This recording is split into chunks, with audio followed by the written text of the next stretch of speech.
I feel कि आपके person को ऐसा लगता है कि आपने उनसे ज़्यादा एफर्ट्स इन्वेस्ट किए हैं इस कनेक्शन में और वो आपको डिजर्व नहीं करते। व्यूअर, आप अपने पर्सन को विजुलाइज करिए और मैं आपके और आपके पर्सन के लिए कार्ड स्प्रेड करता हूँ।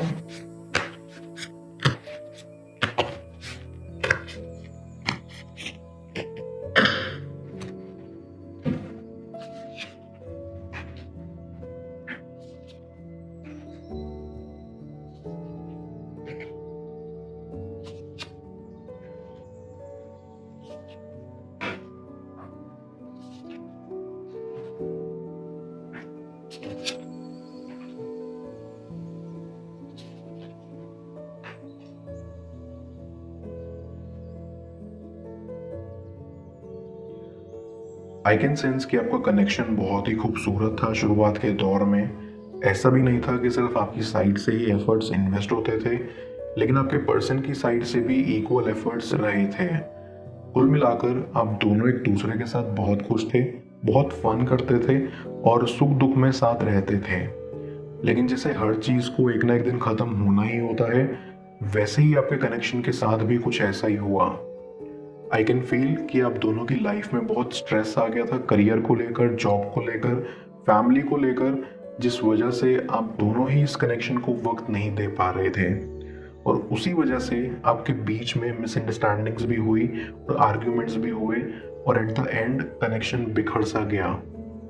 आई सेंस कि आपको बहुत हर्ट हुआ होगा, क्योंकि कोई भी खूबसूरत एहसास अगर यूं आखिर में आकर ख़त्म हो जाए या यूं लगे कि आप उस खूबसूरत पलों को दोबारा नहीं जी सकते, तो आप बिखर से जाते हो और सेम आप भी वैसा ही फील कर रहे हो। आई सी कि आपका पर्सन बहुत बिजी हो गया था, उनके बहुत बड़े बड़े सपने थे, उनके कुछ खास गोल्स थे जो उनको पूरा करने थे किसी भी हालत में, और उनको प्रमोशन भी चाहिए था जॉब में। इसीलिए उनके लिए बहुत ज़्यादा मुश्किल हो रहा था इस कनेक्शन को संभालना, क्योंकि वो अपना पूरा अटेंशन नहीं दे पा रहे थे। और जब उन्होंने सोचा कि अब उनसे नहीं हो पाएगा, तब उन्होंने आपको छोड़ दिया, जो कि गलत है। आई गेट अ वाइब कि यहाँ पर थर्ड पार्टी इन्वॉल्वमेंट भी था। आई फील आपका पर्सन आपको बाद में इग्नोर करने लगा था, क्योंकि उनकी लाइफ में कोई ऐसा आ गया था जो उनके सपनों को लेकर उनको सपोर्ट करने लगा था, या यूं कह लीजिए कोई ऐसा इंसान जो उनके पास उनके गोल्स को पूरा करने के लिए एक आसान भरा रास्ता लेकर आया था, और उसी वजह से वो बहक गए और आपको अवॉइड करने लगे, क्योंकि तब उनके ऊपर सिर्फ खुद का जुनून सवार था। उनको ऐसा लगने लगा था कि उनके सपने ही सब कुछ हैं, और अगर उनको पूरा करने के लिए कोई आसान रास्ता लेके कोई आया हो तो उसको जाने नहीं देना चाहिए।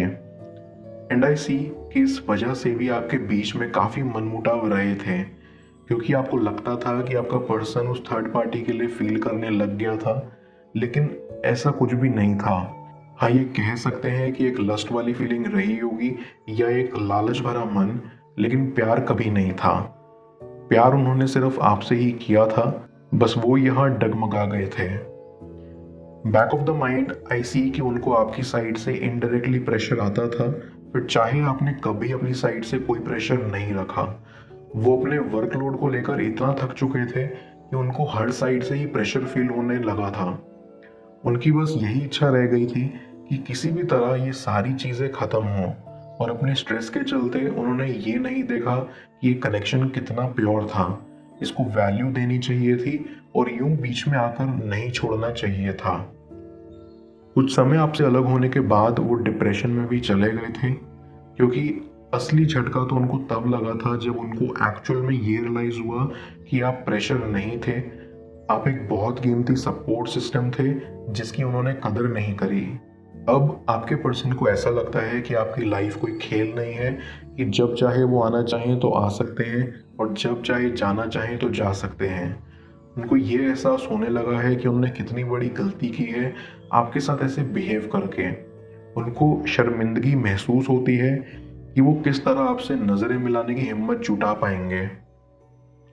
आई गेट अ वाइब कि आपके पर्सन के सारे फ्रेंड्स आज लाइफ में कामयाब हैं, क्योंकि उन्होंने उनका साथ नहीं छोड़ा जो उनके करीब थे, लेकिन आपके पर्सन ने आपका साथ छोड़ दिया था। अब आपका पर्सन कामयाब तो नहीं है, लेकिन दुखी बहुत है। जब कभी उनके दोस्त आपके बारे में उनसे पूछते हैं तो उनके पास कोई जवाब नहीं होता देने को। अपने दोस्तों को देखकर उनको और गहरी चोट पहुंचती है और ये सबक भी सीखने को मिलता है कि हमें कभी भी उसका साथ नहीं छोड़ना चाहिए जिसने हमारा नहीं छोड़ा। कहीं ना कहीं आई फील कि ये उनके कर्मों की सजा है और वो भुगत भी रहे हैं। अब आपका पर्सन आपसे बात करना चाहता है, उनको ये लगता है कि सिर्फ आप उनकी मदद कर सकते हैं उनको कामयाब करने में, क्योंकि आप काफ़ी इंटेलिजेंट हैं और अंदर ही अंदर आपका पर्सन इतना फ्रस्ट्रेटेड हो चुका है अपने आप से, अपने बिहेवियर से, कि आज उनकी फैमिली भी उनके साथ नहीं है बिकॉज आपके पर्सन ने उनको कभी भी टाइम नहीं दिया। अब ना तो उनके पास कोई ऐसा इंसान है जिससे वो दिल की बात कर पाए और ना ही कोई ऐसा जिसकी वो सुन पाए। इसलिए वो चाहते हैं कि आपसे दोबारा मुलाकात हो और ये कनेक्शन इम्प्रूव हो। डीप डाउन आई फील कि आपको बहुत हर्ट हुआ है आपके पर्सन से, आपको बहुत उम्मीद थी कि कनेक्शन हमेशा के लिए रहेगा और आपका पर्सन आपको कभी बीच में छोड़ के नहीं जाएगा।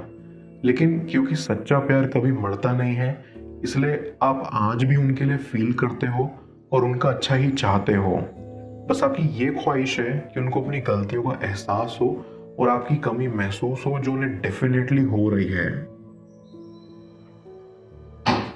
मैं कार्ड्स को क्लैरिफाई करता हूँ, तब तक आप प्रॉपर एनर्जी एक्सचेंज के लिए इस रीडिंग को लाइक कर दें और पर्सनल रीडिंग के लिए आप मुझे ऊपर दिख रहे व्हाट्सएप नंबर पर अप्रोच कर सकते हैं।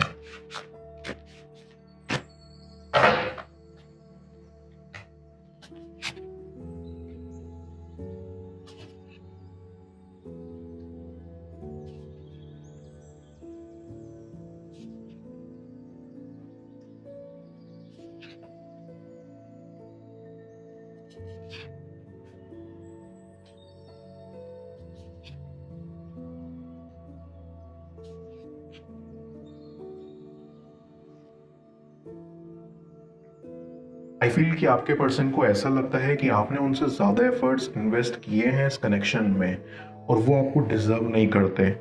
वो सोचते हैं कि उन्होंने आपको कभी उतना प्यार नहीं दिया जितना आपने उनको दिया और अब वो इस चीज़ को सुधारना चाहते हैं। वो चाहते हैं कि अब वो आपको अपना पूरा वक्त और अटेंशन दे पाएं जो आप डिजर्व करते हो।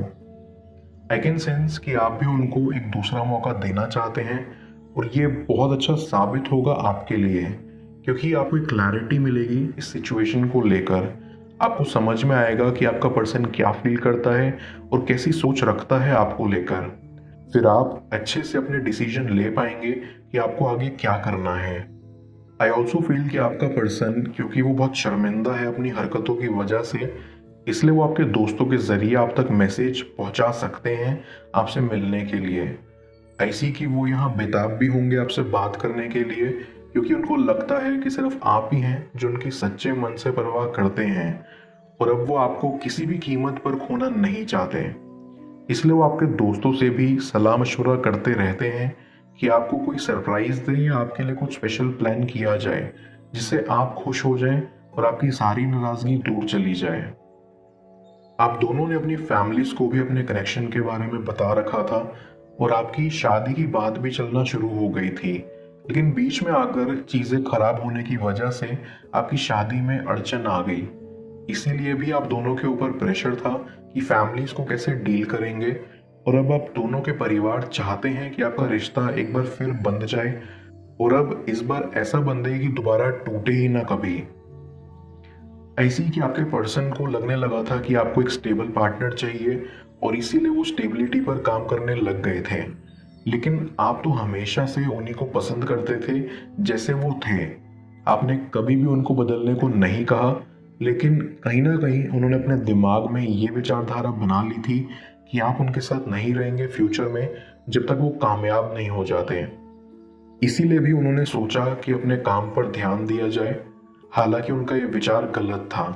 उनको आपको यूं बीच में नहीं छोड़ना चाहिए था, क्योंकि आपने तो हमेशा उनको सपोर्ट ही करा है, फिर चाहे सिचुएशन कैसी भी रही हो, बिना किसी उम्मीद के। बट आई बिलीव कि आने वाले दिन आपके लिए बेहद ही खास होने वाले हैं, क्योंकि जिस दिन का आपको इंतज़ार था वो आने वाला है। आपकी ज़िंदगी खुशियों से भरने वाली है, आपकी सारी परेशानियां चली जाएंगी।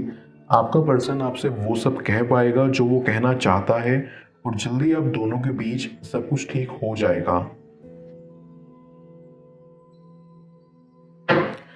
मैं ऑरेकल ऑफ द फेरीज की मदद से यूनिवर्स से आपके लिए एडवाइस पूछूंगा। देखते हैं यूनिवर्स आज आपको क्या एडवाइस करना चाह रहा है।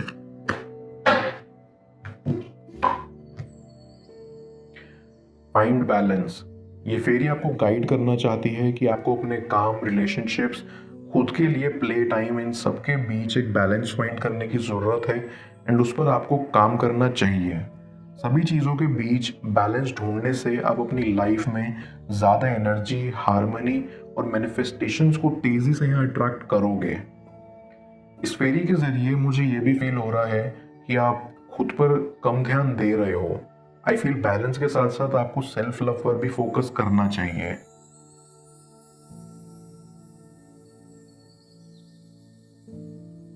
किस तरह उनके दिमाग पर आपके प्यार का भूत सवार होगा, जाने स्क्रीन पर शो हो रही अगली टैरो रीडिंग में। पेड पर्सनल रीडिंग के लिए आप मुझे ऊपर दिख रहे व्हाट्सएप नंबर पर अप्रोच कर सकते हैं। मैं मिलता हूं आपसे दोबारा अगली टैरो रीडिंग में। Till then, bless you.